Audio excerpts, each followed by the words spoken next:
Well, it's what I expected.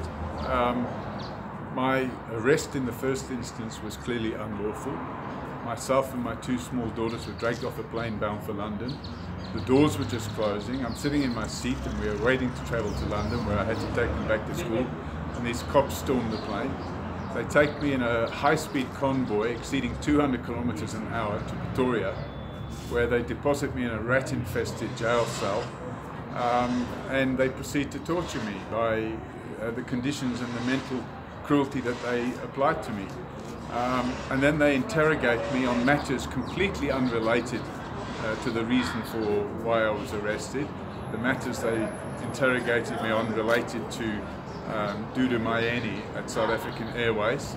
They interrogate me on matters relating to Lieutenant General Munu. I'd opened cases of corruption against him and also against Myeni. And it became clear to me that the state has a mechanism, a small group of people within the state who are cops. They shouldn't be police officers because they're abusing their power.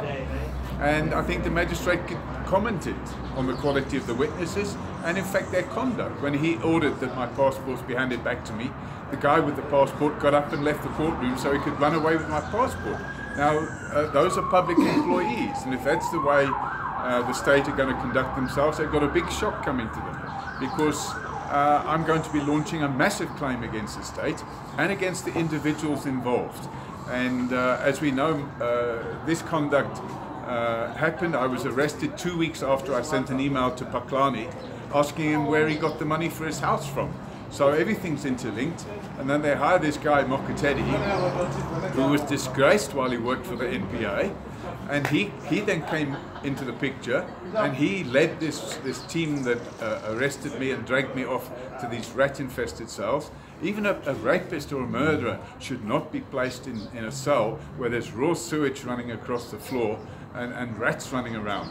Now, what concerns me is that this particular prosecutor, the breath of the judge had not even finished on his judgment, and Moloch was so quick to stand up and say he's going to appeal. It's impossible that he's properly considered the judgment, and he makes this bizarre announcement that he's going to appeal.